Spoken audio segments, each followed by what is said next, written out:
In the meantime, East Palestine residents who evacuated to nearby cities are filling up hotels, desperately waiting for word on when they can go home.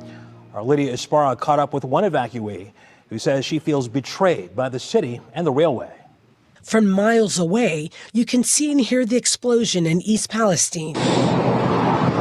It looked like a black mushroom in the air. I'm worried about anything in the air. We just got confirmation from Norfolk Southern that the controlled release has been completed and it was successful.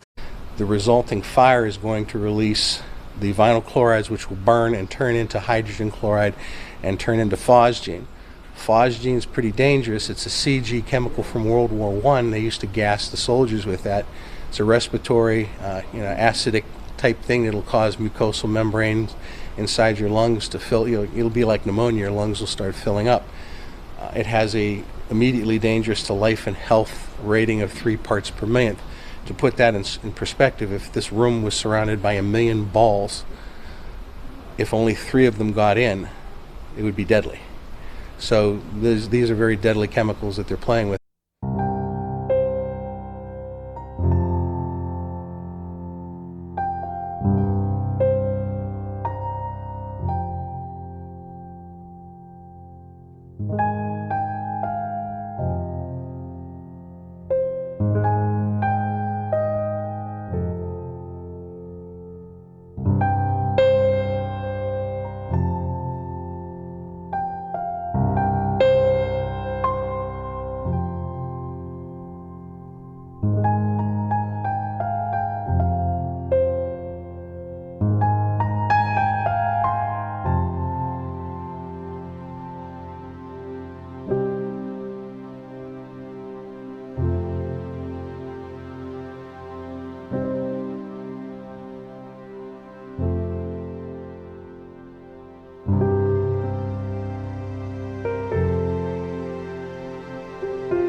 These aren't storm clouds. This is the fucking shit that they burn off, the fucking shit they burn off in East Palestine. This is not fucking storm clouds. Look at it. This is over Darlington.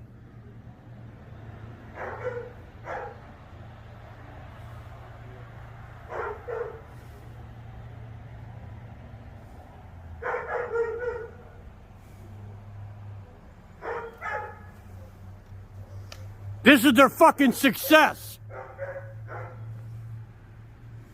That ain't no fucking storm cloud. That's the fucking shit from East Palestine. Their fucking controlled burn.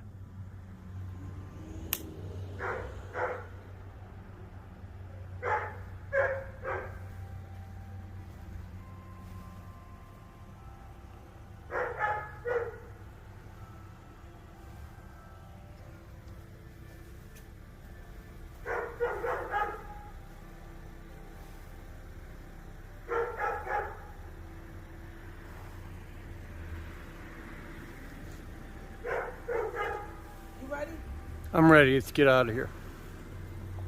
I wish we could get the fuck out of here. Motherfuckers. You fucking greedy motherfuckers. Impatient bitches. You could have fucking waited. You could have fucking cooled the tanks. You could have transferred the contents. You didn't have to do this. You did it because of time and money. That's exactly why you did it.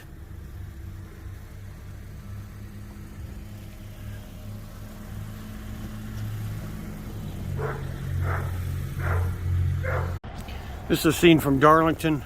They got Route 51 blocked off.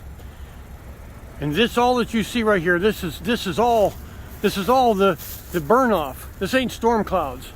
This is the burn off from it. Go around. Norsiva! Pull up and off. You want me to come back and get you? Yeah, come back. Okay, go ahead. But this is all from the burn off. This is all from the burn off. And it doesn't matter. They blocked us off here, Route 51. This is where all the shit is. It's going up into the atmosphere, going up atmosphere. They say fucking atmosphere. It's going up into the sky, and it's going to come down. Where is it going to come down? And how bad is this shit? They don't get it. They didn't even give any projections because they really don't know. They really don't know.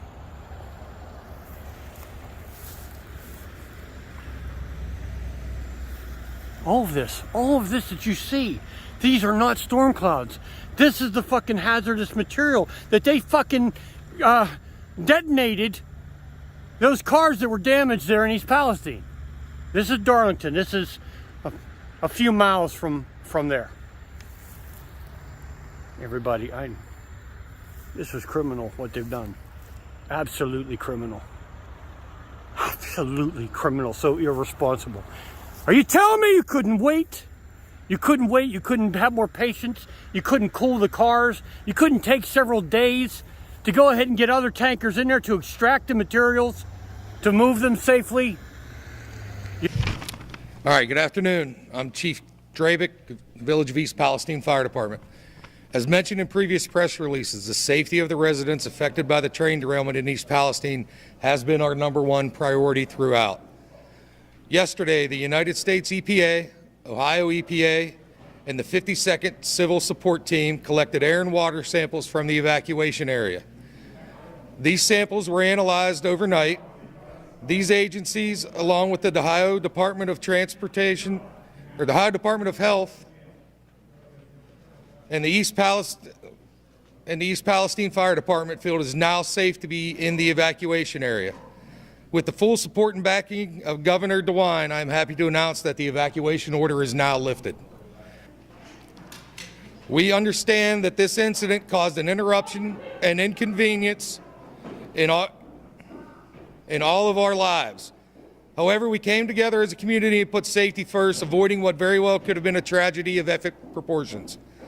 I have never been more proud to be a member of East Palestine community and your fire chief. Thank you from the bottom of my heart. Again, James Justice with the U.S. Environmental Protection Agency. Over the past, as you know, we've been conducting air monitoring and sampling in the community since the start of the incident. Over the last 24 hours, we've continued to monitor, and as we've reported before, all the readings we've been recording in the community have been at normal concentrations, normal background, what you would find in almost any community operating outside. And based on those recommendations and those air monitoring readings, we reported to the fire chief and our assisting health agencies, and that's what led to the fire chief lifting the evacuation today. You want Yes, sir. You want to detail a little bit how extensive the monitoring has been, and anything else you can tell about that? Oh, absolutely.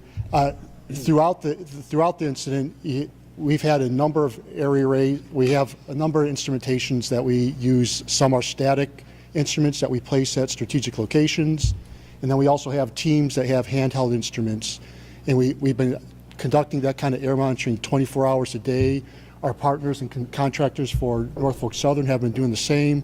We've had assistance from the Ohio National Guard Civil Support Team, and all that data combined together is accumulated, and we review it, provide it to the health agencies, and it's literally hundreds and hundreds and hundreds of data points that we've collected over the time to show that the air quality in the town is safe, and led to the decision for the fire chief to lift the evacuation. Good evening, everybody. As again, Ohio EPA Emergency Response Unit has been here since the onset of the incident.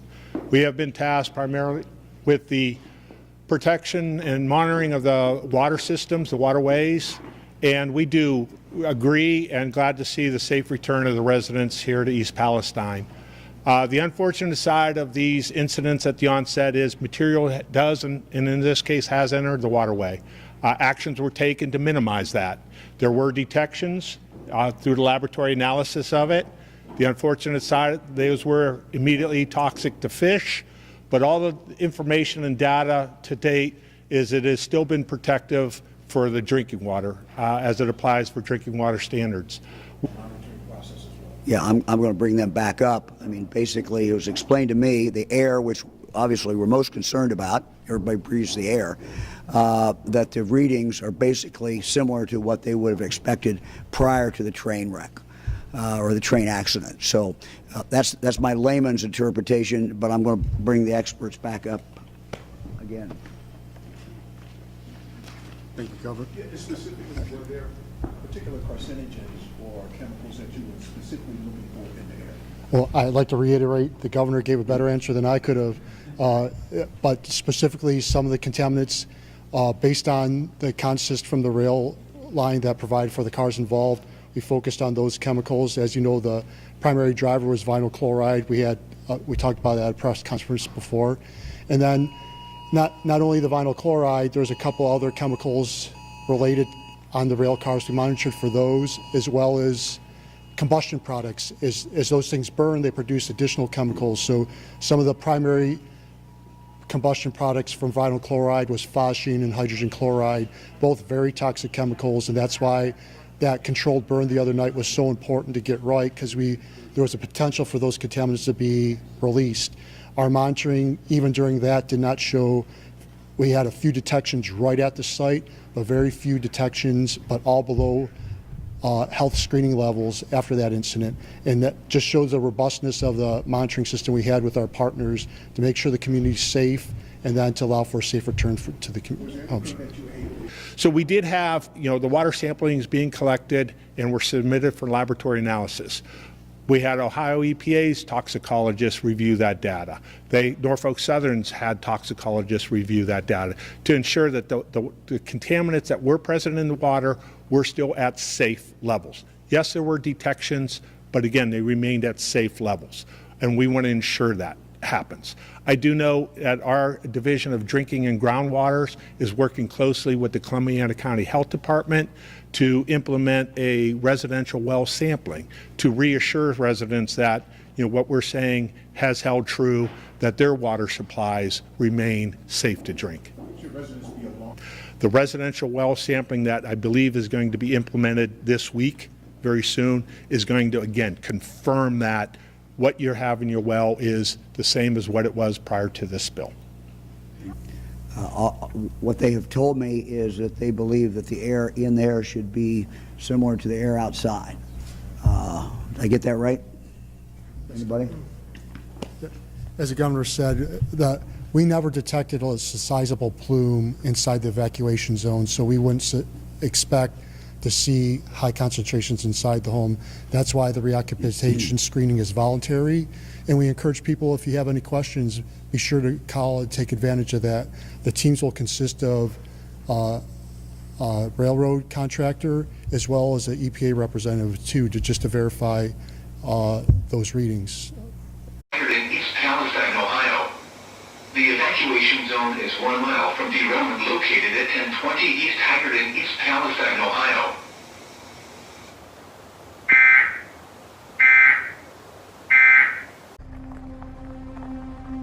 If you have not evacuated, please leave the area.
once we get these additional sites checked with the air monitoring devices, we're hoping that it'll be an all clear except for a little bit of the troubling odor. What are we smelling? Do you know? Well, it's probably just again some of the results of the plastic type of stuff that was burning down there in East Palestine, and that's just one of those things. A lot of times something doesn't smell bad or smells bad, but doesn't necessarily carry anything dangerous with it. So we're hoping, like I said, that we continue to get these clear results through the rest of the evening and be able to move forward from there.